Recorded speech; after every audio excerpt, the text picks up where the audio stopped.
others, we assume that they will be treated with respect and dignity that they deserve. Sadly, this wasn't the case for 89-year-old Edna Slann, who was filmed so hungry she was forced to beg for food.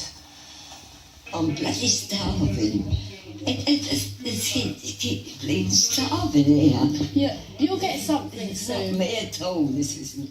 No. Well, Edna's daughter Linda joins us today, along with care home expert Deborah Stone, and welcome both of you. What made you pick this? Grantley Court was the name of the care home. Why pick that one? I didn't pick it. It was identified that my mum needed to go from a residential home to a nursing home because of she was in a wheelchair and I had arthritis. And I was advised by Surrey County Council that this was the only bed available, even though it was out of area. So I had no choice. And you trust what they tell you, that it's, that's the place to be. And you were very happy with the care home that she was in before? Oh, yes, just got to the stage completely. where they couldn't meet her needs, exactly, yes. She needed then to be in a nursing home.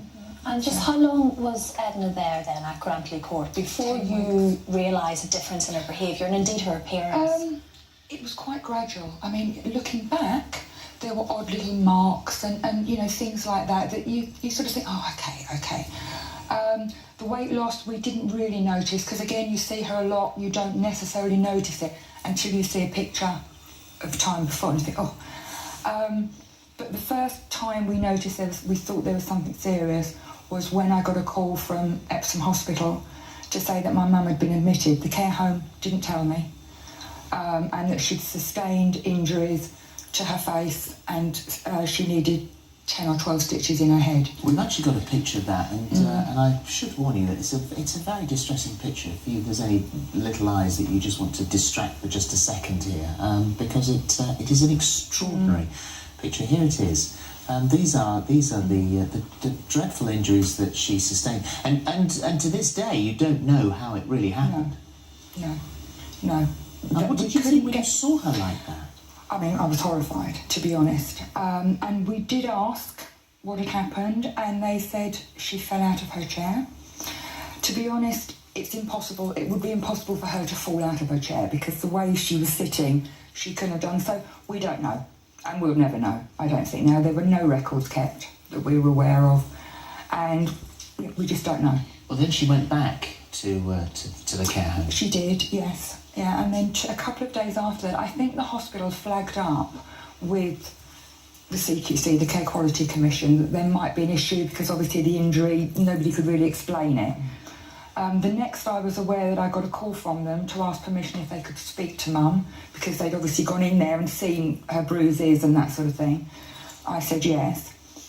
Didn't really think any more of it, if you like, and then the week after that, or 10 days after that, I got a call from the NHS because my mum is NHS continuing healthcare funding, and they advised me that any people that they funded, they were removing from Grantley as soon as possible, and that's in fact what happened. She was moved out at the end of September. When did Becky make that video of essentially a starving woman? Yeah. She made that on the 21st, I think it was the 21st of September. This is your granddaughter, yeah. Isn't it? And she went along to see her and record it. She did, yeah. Did she record it as evidence? No. What tended to happen was, because I work a lot as well, we tend to try and go separately so that there's more people obviously going to see Mum. And sometimes Becky would record it to then show me, and she was particularly distressed this day because obviously my mum was, starving, and so she recorded it really to show me. And I think the worst thing about seeing that back now is because Mum has dementia, not very bad dementia, she always knows us and things like that. I think at the time we tended to think, oh, it's because she's forgotten that she's had something to eat. But actually everything she said in that video was true. And the weight loss was proving it, obviously, yes. And so I think that's what makes it harder for me, because I didn't dismiss it, but you didn't think anything of it until now, you realise. Well, in 2014, the CQC found that the residents of Grantley Court were at risk of acquiring infections because the home and equipment were not clean to an appropriate standard. There were not adequate systems in place to reduce the risk of infection. It failed all other standards, including treating people with respect, providing care, treatment and support that meets people's needs, caring for people's safety, protecting them from harm, staffing, the quality of suitability of its management. And in July 2013, the care home had failed to meet 4 out of 5 key standards, including assessing and monitoring the quality of the service. That was January. So ongoing here and closed down now. But she was then taken to another home. She say the care that she's getting now is like being in Savoy. It's amazing. Yeah. But they did what a body map. Yes, the day that she actually went there, the 30th of September, they I think most nursing homes do. They do a body map so that any wounds, any injuries, I guess, just to check, they completely do a top to tail. They asked me if they could take photos as well, because my mum still had the stitches in her head that should have been removed 10 days prior. So that became even harder. So that was another thing to do. And they said to me, did I realise that mum had a very nasty wound on her foot? And I said, no, didn't know anything about it. It turned out to be a grade 3 pressure sore, which is down to the bone.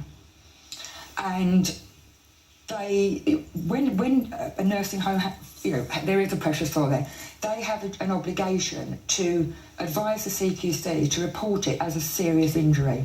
This was never done. But this is also ongoing now, because Yes, this will probably end her life. No, it will do. It will do. It had become so badly infected that she went into hospital for intravenous antibiotics because the other ordinary antibiotics had sort of stopped working. And I received a call from the hospital to say that the only way to stop the infection would be to amputate below the knee.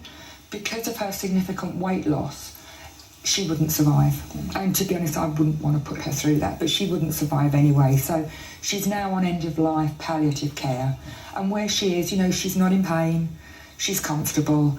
The hospital said it won't be days, it could be weeks, it might be months. We're 2 months down the line now. That's, the picture there is how she is now. Mm-hmm. She is on obviously very strong painkillers, but she's as comfortable as she can be. Of course. How do you prevent this from happening to a member of your family?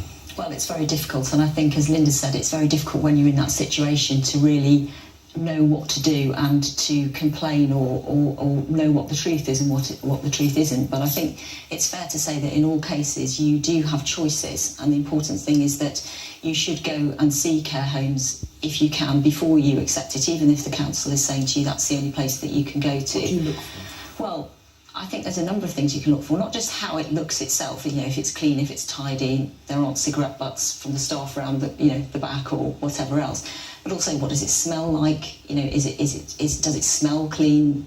And how are the staff? And importantly, does the home to you seem as if it's run for the benefit of the staff or the benefit of the residents? So do they smile? Do they talk to you? Do they stop and take time to talk to you? And one of the other things we recommend on the website is that you come in and visit the home at odd times, so visit at meal times, so you can see whether people are being helped with food if they need it and so on. Talk to the residents themselves. Do they seem happy? Do they think there are activities and things like that? And also talk to them about what their complaints procedure is and whether or not they have committees for relatives and staff to sit on together, because they should have that. And if they're negative about that, or they're not prepared to answer it, then I think you should worry about that, because it should be an open book. They should be saying to you, yes, we do have that, and of course you can put in your views, and that could be anything from activities, and are we having anything other than bingo or something like that. But I think it's very important. And then it's also very important to realise that you do have complaints procedures beyond that. So as Linda's mentioned, the CQC. You've also got the Ombudsman that you can talk to. Even the Citizens Advice Bureau will help you in terms of, planning what you want to say and how you want to say it. And I think the important thing is it's a very emotional situation, and ideally you don't want to be emotional. You want to stay calm, and you want to be factual, and you want to say, look, this and this is concerning me, or I've seen these problems with my mother, or whatever. And you don't let go of it. I mean, you shouldn't just assume because somebody is older and possibly has dementia or whatever that they're not able to tell you the truth, because in the majority of cases they are. But what's most shocking about all of this, like you said as well, Linda, you trust what these people are telling you. These places just shouldn't exist. With all of these organisations looking out for it, how on earth did this place get to be that bad? Well, it's an impossible one to answer, isn't it? I mean, it should be regulated by the CQC. It should be inspected, and which you're eventually right. it was. Eventually it was, but not at the time. And so it's a question of, are they being inspected as regularly as they should be? Are the right people looking at them? Are they looking for the right things? Yeah. As we always say, I mean, there are many fabulous care homes with incredible care and caring staff, but it is just rooting out these rotten apples. A former care home worker who we won't name said, I worked for many years caring for the elderly and saw some truly shocking things, including carers tying residents to chairs. Absolutely disgusting. Another says, this is why I don't work in care homes anymore. So there are obviously still some out there. Surrey County say, we're sorry to hear about this. We moved Edna to the home in June before Health Services took responsibility for her care a month later.